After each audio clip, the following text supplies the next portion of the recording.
And this draft is brought to you by Smart. Now, TDZ. Man.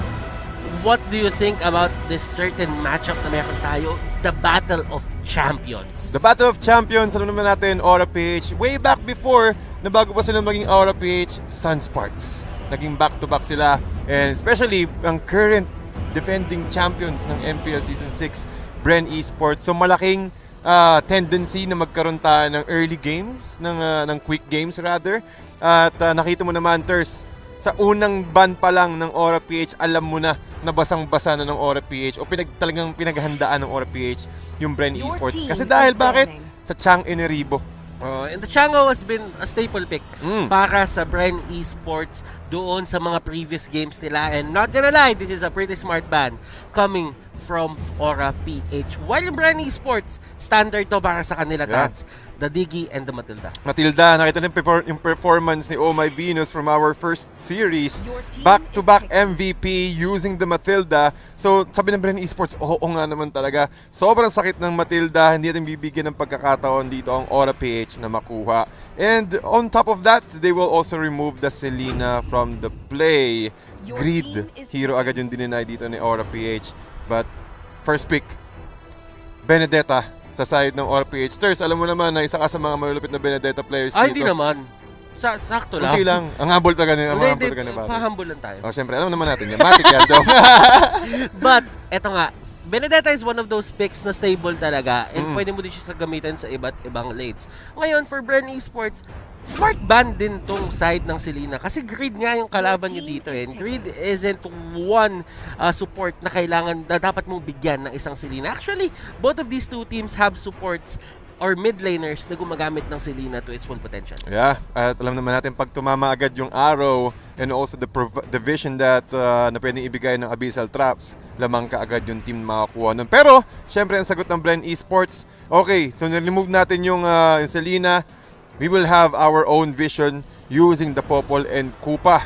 Pati meron din silang isa pa na nakikita ko na meta heroes ngayon is yung Eve. Nakita natin to before na kapag merong Eve, almost lahat ng mga skirmishes o mga team fight in favor ka agad kapag nagamit niyo yung real world manipulation eh. Kaya hirap makatakas, pag napanrin doon ka sa loob, talagang mapapwersa ang lumaban. Fight or flight ang magiging scenario. Fight or flight. I like the term, Tads. Mpl-Ph, nakakuha sila ng Farsa and ng Cho. And I think JP is one of those players na kapag binigyan mo siya ng Cho, nagwawala talaga. And at the same time, Raflesia could be the tank as well. Di natin alam. This Mpl-Ph lineup para sa akin, Tads, napaka-flexible nila. Well, for the side of Bren Esports, they stick with something safe and they stick with something that works. And that is the Granger. Yep, Granger with the Death Sonata, with the Rhapsody. Kapag meron talagang naipon or kapag meron talagang nakulong sa loob ng real world manipulation, ito yung pwedeng gawing opportunity ng Bren Esports to go for a pick-off. Again, yung 0.5 immobilized kapag tumama o kapag tinapakan mo yung edge ng real world manipulation is already enough na makapag-burst ka agad. At ang dami nilang lockdown kasi meron pang Popol Surprise sa side ng Bren Esports. But Ters, yung Mpl-Ph, sabi natin kanina, no, fight or flight. Kumbaga meron kang fight kay Cho, meron ka ding flight kay Parsa. So ang dami talagang flexible pick na pwedeng ibigay dito ng Mpl-Ph or at least i-contest since meron din silang sariling standing na magic artillery gamit ng Parsa. Gusto ko yung pag-connecta mo ng fight or flight. Oo, kasi lumilipad si Parsa. Di ko kaya sabihin may artillery. Sabihin mo. Artillery. Sabihin artillery. Promise, hindi iiwasan mo talaga ng mga R. Okay lang. Basta wag mo lang pasabi sa akin. Okay, sige. Ako na lang ako na magsasabi. Okay. Heading back into the draft. Harith, ladies and gentlemen, ang ban ng Bren Esports. And good thing din to kasi kung isipin mo, kung may Harith na activated into the mid-game, late-game, madaling abutin ang isang Granger, Eve at Popol and Kupa. Oo. Isang Zaman Force lang into Chrono Dashes, mas mahirap ang mapoprotektahan ang Bren Esports. Pati mas okay na rin na meron silang pang safety ng early game. Kasi alam mo naman natin na kapag si Harith nagkaroon na agad or na-reach niya agad yung level 4, power spike siya kaagad. Getting that Zaman Force, mawawala kaagad yung energy shields using the combo from the Chrono Dashes. Pero ang last ban dito ng Mpl-Ph, maganda, really wise. Again, removing the Barats para agad wala silang control. nakita natin yung performance kanina ng Barats talagang preventing any kind of penetration or any jumping ling. Again, yung kanyang walls-to-walls jumping technique, talaga mahihirapan ka agad dito. So that's a big possibility for Mpl-Ph na pwede silang sumilect ng, ng possible Lancelot or Ling na mga mahihilig mag-penetrate sa box ng Bren Esports. Now, Mpl-Ph, last 2 picks for their side. Bren Esports, they do have a Lunox naman na nagpe-prepare sa kanila para sa kahit anong tanky pick na gawin ng Mpl-Ph. But do keep in mind, Tads, nakikita ko dito yung Bren Esports. Tama ba yung nakikita ko? Ultimate dependent nga ba yung team or yung team composition nila as of now? Yeah, as of the moment, Bren Esports, ultimate dependent, pero meron din silang magandang pang backup with the Popol and Kupa. Again, the vision advantage ng Bren Esports is nandun kaagad. So, yes, heavily relying sa ultimates dito with the real world manipulation plus the chaos assaults. Kaso, ang kailangan nilang i-fix dito or gawing approach dito since Mpl-Ph went for a double marksman is to protect the Eve as early as possible. Go for the aggressive type or at least hold the early game first just for a few minutes para makapaghintay lang sila ng Raptor Machete ni Granger, and then go for the fight as early as possible. Kailangan nilang sila yung magiging aggressor against Mpl-Ph. Esmeralda, Bren Esports going for something safe. At nakikita ko yung lineup nila dito, Tads. Isa lang ang physical damage output nila. Actually, dalawa. With the Popol and Kupa, pati si Carl TZ Granger. Pero most of them, like sabihin natin, 60% of the team holds magic damage. While Mpl-Ph, kumuha sila ng Natalia, and this is something greed na nakikita na naman natin na laging yung ginagamit to. And sinabi nga natin na meron changes na naganap dito sa ating Natalia na tumaas yung skill cap niya at humirap gamitin kasi kailangan 2 beses mo tatamaan ng Invica para ma-silence. Pero with Greed's prowess and mastery of this hero, I really think na kaya niyang gawin to. Kaya niya talagang gawin yan. Again, once na comfortable ka sa hero na gamit mo, mas mataas yung energy level or rather yung power levels mo kapag nagamit mo ito. But again, idagdag ko lang sa nasabi mo kanina, Butters, no, talagang marami silang magic damage. I think it's okay kasi kapag marami kang kalaban na assassin, mas magandang i-burst mo sila kaagad using the magic damage. So, fair point. Balance lang ang mangyayari dito. Balance. Since yung Barats kanina wala ring opportunity rather, excuse me, yung Bren Esports na ma-take down kaagad or ma-lockdown yung mga double assassin ng Mpl-Ph. So tingin ko pantay lang. Pantay lang ang tingin ni Sads. Pero pantay nga ba ang mangyayari? Para dito sa game number 1, malalaman natin yan in just a bit. And ladies and gentlemen, do remember that the MPL is under the regulation and the supervision of the Games and Amusement Board. Benny QT Ribo, sila ang spotlight natin ngayon. And double mage matchup dito sa may baba. At sa middle lane naman, nakita tayong mga grabe aggression ng dito, Thurs. And that is going to be something na kailangan mag-ingat ang Bren. JP, hindi siya nag-hesitate para gawin yan. And will he get away? Lusty, ginamit niya yung flicker at mukhang siya yung mapapunish. And that's going to be the Crystal, Void Crystal na nasa gitna ng lahat. At si Greed ay makakagat dito ni Kupa. Nako, at mukhang hindi pa rin tinatantanan. Since wala na si Kupa, pumapasok na dito kaagad. Pero nakakuha pa sila ng isa. Si Lord Hades, nakatakedown niya rin si Lusty. And look at this, ito yung ginagawa madalas ng Bren, madalas silang pumasok dyan sa may jungle area ng kalaban nila. And Aura, knowing this, pinanish nila ng todo yung side ng Bren Esports. Sabi nga natin kanina, Thurs, no, na talagang Bren Esports na magiging aggressor dito sa side na to, pero kinokontest agad sila ng Mpl-Ph. And nakikita mo naman kung gaano ka-aggressive si JP at si Greed. Talagang sina-shutdown nila si Carl TZ. Pero 4 na members ng Bren yung nandun. Make that 3. Tumba na yung isa. And another kill. Para kay Lance, Raflesia sumama na rin sa gera. At hindi na ata, wala nang laning phase. Away na agad. Wala na, bakbakan na kaagad. Uy! Away na agad. Ito, si JP, lumabas. Dash in, dash out. Plap TC, hinahabol ni Raflesia. Sword intent, left and right. Absorb ang damage dahil dun sa shields. Pero doon sa may baba, may sarili silang mundo. Wow, kita mo naman talaga, bakbakan kagad. 2 champions, hindi magpapatinag, pero lamang ang Mpl-Ph by 4 points when it comes to KDA. At sa network naman, almost 1,000 plus lang din ang lamang dito ng Aura. Pero nakita mo naman, Thurs, na talagang kung gaano ka-aksyon ang Mpl-Ph, ganun din kabilis ang pag-take nila dito sa next turtle take, since yung Bren Esports mukhang hindi sila ready at nasurpresa sila ng Aura. Ang gusto ko tutukan dito, Tads, is si Hades at si JP. Kung napapansin mo si JP, 4 kills doon sa naganap. Involved siya. Oo. 4-0-0 ngayon si Lord Hades. And that is something na makikita mo talaga kay JP na kapag ka pinilit niya maging aggressive, kayang-kaya niya, and he's been getting a lot of these setups para sa mga cores niya. Even Greed has 2 assists. Uy, Order of Brilliance, Flicker, pero tingnan mo sa likod. Si Greed. Kakayanin ni Greed. Yeah, meron pang high and dry. Execute, nandun, high and dry, Lusty, hinahabol siya, pero wala, hindi kaya amuyin yung naka-invis. Nakita natin yung aggression, yung play rito ng Mpl-Ph, no? Again, nagamit ni Benny Cutie yung kanyang feathered airstrike at enough lang din yun na pwedeng na ibibigay niya yung kill dito kay Greed. And given the fact na ang daming assassin, this is a triple assassin lineup dito para sa Mpl-Ph, so we're expecting a lot of aggressive play. We have the Dragon. And tignan mo naman, Phantom Execute, tamang-tama, saktong-sakto, Few with the real-world manipulation at sa may pinakagitna, JP will get away. At si Greed, titake yung kill kay Few. Lusty, hinahabol si Greed with the Kupa and we are angry, mawawala na. And laging nagkakaroon ng difference in terms of trading yung Aura, and most of the time, Tads, sila ang nakakuha ng advantage. Yeah, pati lamang din kasi sila sa sa physical attack.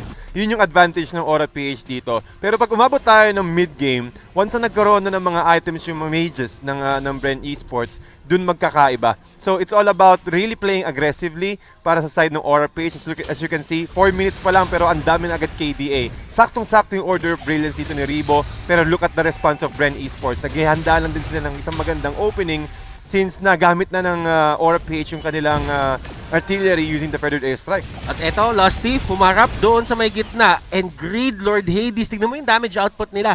This is a tank, Popol and Kupa. Pero kaya nilang pakalhatiin yung buhay with the Thorn Rose and the Dash.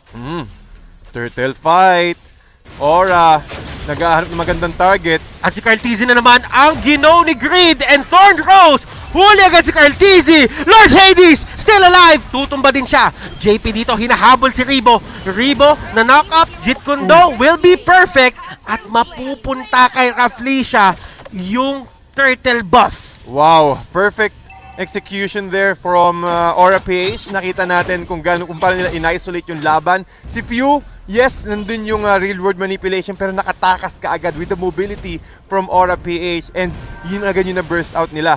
And also, given the fact na si Lord Hades, ang aga niya kasi mag-power spike, 610 ang current, or 612 rather, ang kanyang current KDA. So, mahuhulit agad nila kagad si Carteezy. 0-3-0 siya, but with the Thorn Rose, halos kalahati kagad ang nabawas ni Lord Hades dito. So, Carteezy needs to play carefully at dapat nandun lagi si Lusty para ma-protect nila si Carteezy with the sneaky attacks from Mpl-Ph. At ganito, nagkakaroon ng vision yung side ng Aura. Si Greed papasok dun sa may loob at susubukan niyang huliin si Lusty. And Greed, matapang siya kasi meron talaga siyang mga dash. JP, nag-Jeet Kundo pa. At kung papansin ninyo si Carteezy dito, ilang reset yung nagaganap para lang makuha niya yung purple buff niya, Tads. At nakita natin dito, it's all about protecting the buff and also giving a lot of opportunity for Mpl-Ph na makapag-farm. And talking about opportunity, Lord Hades nakakuha agad ng kanyang Blade of Heptasis. So kumakati na lalo at lalo mas madali na matitake down yung mga members ng Bren. Oh, Lord Hades! Ginamit niya yung dalawa skill niya and enough yun para itumba. Dito, si Flap, TZ, yung TZ Brothers tumba na. Greed, napasok sa Void Crystal. Raflesia hindi lumusot sa kabila yung kanyang Electro Final Blow and that is going to be stop the skirmish. Pero sa totoo lang, Tads, nakuha ng Aura yung pakay nila, nakuha nila yung turret. Yep, it's all about the objective, sabi dito ng Mpl-Ph. Maganda rin yung ginawa dito ni Raflesia. Nakita niya kung saan nakapwesto si Few, so burst him kaagad. Napaaga na makancel yung real world manipulation at given the fact na nasa loob pa sila ng territory ng turrets. So, sobrang confident dito yung Mpl-Ph. Yung triple assassin draft nila is really working out. Oy, pero JP may nahuli na naman. And Cho, JP, tignan mo yung damage. Woo! Wow! Mpl-Ph just going wild. Carteezy, Nandun siya sa may area pero hindi niya kaya lumapit. Nakakatakot talaga lapitan ng Aura ngayon. Para bang kapag nilapitan mo sila, lagi silang may potential na i-burst down ka. Oo, kita mo naman kung gaano kagigil dito si JP. Alam niya na si Ribo, dalawa ang brilliant stacks niya, so hindi siya walang pagkakataon na makagamit siya or at least fight back dun sa aggression na ginagawa ni JP. And with that, another turret na naman na makukuha dito ng Mpl-Ph. And with the real manipulation, oh, wow! Speechless ako! Damage output! Ninunuke dito si Carl TZ. And to be honest, kahit anong gawin mo dito, wala ka talagang magagawa kung hindi umalis at subukang tumakas. Pero yung range, yung habol, yung chase capability, ika nga nila for the side of Aura, napakataas, Tads! Yup, napakataas at sini-chase pa rin talaga dito ng Mpl-Ph. Parang ang dami niyo bumabox out sa laro. Kita mo kalahati agad yung damage. Order Brilliance, nagamit na nga. Benny Cutie, tingnan mo kung paano gagamitin yung Feathered Airstrike. Nandun siya sa labas.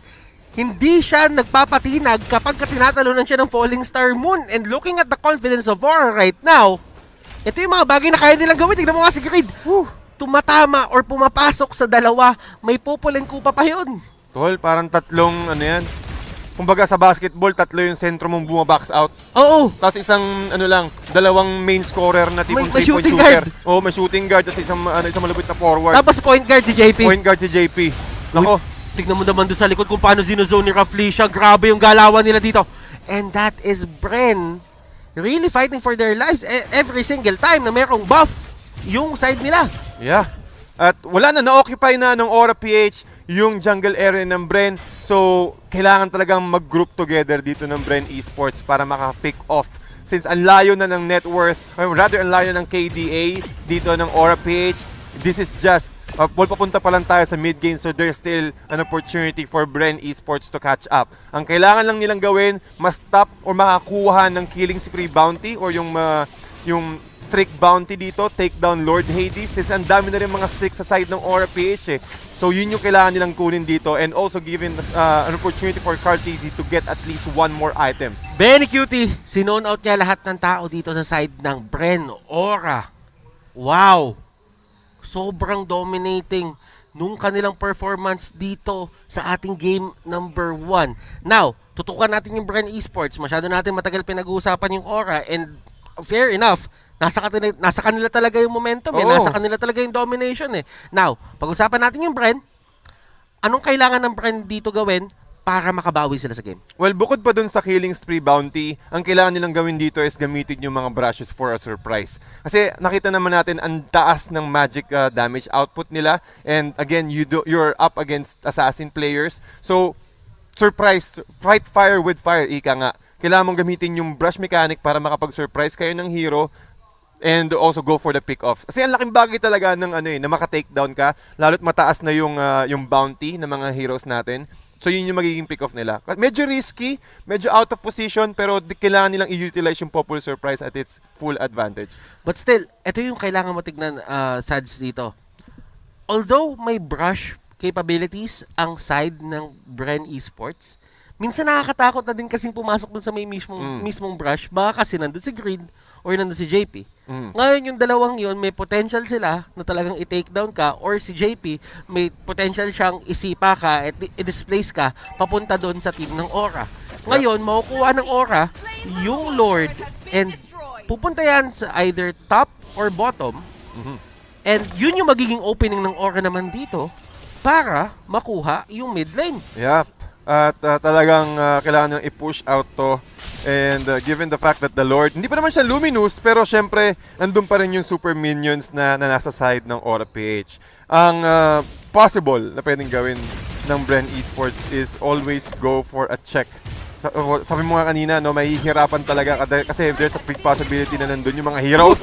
Grabe! Tumiktok pero hindi niya nasayad doon sa may pakabilang dulo, tumama na untog doon sa bato. And that was a good try from JP. Not gonna lie. Kaso, ang maganda pa dun, Tads, nung pwede nang mag-defend yung Bren dahil 4v5, tsaka pinihit ni Benny Cutie yung Feather Airstrike, yung ultimate. Nako. Raflesia going in. Look at that. Pero hindi kakayanin ng damage At wala rin si JP para alalayan siya in terms of diving the enemy team. Greed, however, siya ang mapapunish dito from Bren, and this is a step in the right direction kung gusto nila makabawi sa game na to. Oh, tama yun. Kasi si Greed, yes, 3, 4, 6 yung current stats niya, but kapag wala si Greed, mas magiging komportable yung pag-ikot dito ng Bren Esports. Sabi mo nga kanina, there's a big possibility na nandun or merong miyembro ng Mpl-Ph doon sa loob ng brushes, and wala na yung threat na pwede kang ma-smoke bomb. So meron kang big chance, meron kang window rather sa side ng Bren Esports na makipag-fight o makipag-skirmishes. So ito yung ginagawa ng Bren Esports ngayon, nag-stick together sila, naghahanap sila ng isang magandang target, and possibly checking or waiting for the next buff na mag-respawn. So Mpl-Ph naman, still talking about the the capability of Mpl-Ph, kailangan nilang idire-diretso itong aggression, momentum na meron sila ngayon. Now, Mpl-Ph, ang ini-aim nila dito, Tads, is tapusin na tong laro. Alam nila na kaya na nilang abutin to, and tatandaan natin, may certain limitations din naman ang isang Lancelot. Pagka dumating yung 12-minute mark at hindi pa natatapos yung game, usually nakikita natin na natatalo ang isang Lance. Pero that's not the case kasi ang dami niyang alalay in terms of damage output sa Carl TZ. Nasipa na naman ni JP. And si JP nagsiset up ng clinic dito, pinapakitaan niya yung Bren. Sabi niya, ito yung show na ginagamit ko, guys, ha. So ngayon, eto, papakita ko sa inyo, yung Way of the Dragon ko to, idadalhin ko sa kalaban ko. Every single time, nasusubukan niya gawin yun, nagagawa niya. Isang beses lang siya pumalya. Naku, kung meron doktor, merong clinic.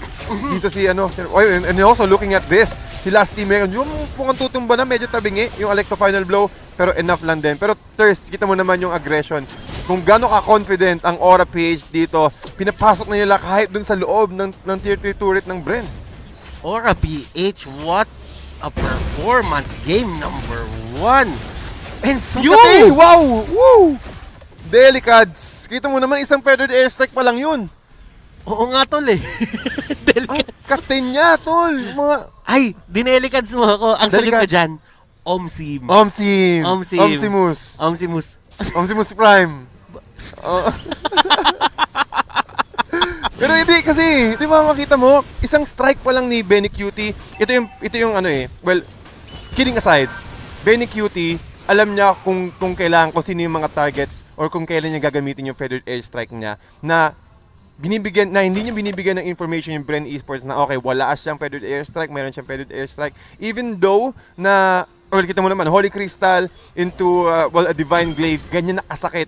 So, hindi agad makakapwesto dito si Few o kahit si Rebo for a good setup ng river manipulation. At kung ano man yung mga risky plays na ginagawa ng Aura, lagi silang merong Benny Cutie na aalalay sa kanila. Oo. Na parang si Benny, yung referee ng laban. Okay guys, hindi tumama yung skill si JP. Okay, reset, pwede do airstrike, yung Bren tatakbo na pabalik. Oo, parang meron silang meter na kung saan kaya ba natin lumaban o hindi. Roughly siya? Uy, Flap-TZ pumasok, and that is going to be the Way of the Dragon. Flap-TZ tumatakbo, nanakap pa siya, and JP hinahabol ni Popol and Koopa.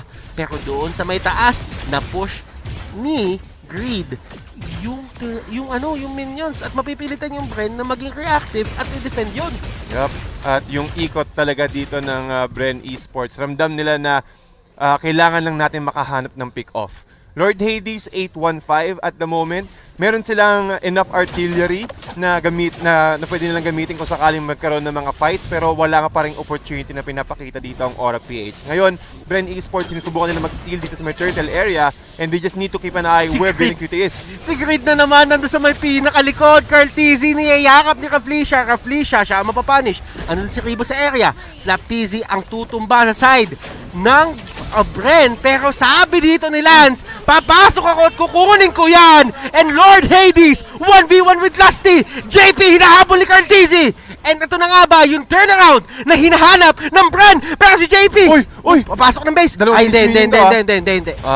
Muntik lang. Practice lang. Pero nakita natin, diba, ito yung hinihintay ng Bren Esports na pagkakataon na tipong lalamang tayo sa pwesto. Si Few nakahanap ng magandang pwesto para sa real world manipulation, and also Carl TZ siya ang nakakuha ng bounty dito. And also, kahit nawala yung Lord sa side ng Bren Esports, okay lang din yun. Para lang matimbang or para lang maging balance. Rather yung lane equilibrium ng Bren Esports. Nagkaroon sila ng opportunity para makahinga. Pero ang Mpl-Ph, hindi nila afford na magkaroon ulit ng ganong klaseng fight. And dito magaling yung Bren no? Yung pagka high pressure moment, at saka may team fight na malaki, kahit sobrang lamang nung kalaban, parang lagi silang merong way din na baliktarin yung laro. Kahit sa mata ng tao o sa mata nating mga caster, parang imposible na. Merong ganun yung ginawa nila against Blacklist, di ba? Game 2. Merong ganun yung Bren Esports Kaya all throughout the match, hindi ka dapat maging complacent against Bren. Lusty, biktima ng kahakasan. And that is going to be a 3-man rotation just for a single tank. Brute Force Breastplate, kinuha niya. 45 seconds yung respawn timer. Wow. Ngayon, yung Lord ay hindi pa nag-set yung timer doon sa may gitna. Pero sabi ng Aura, kulang sila.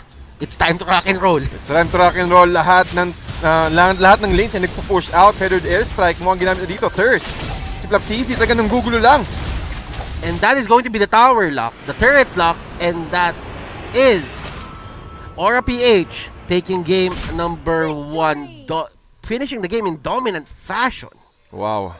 And this winning moment is brought to you by Oppo A94. Nakita natin yung aggression ng Mpl-Ph at the start of the game.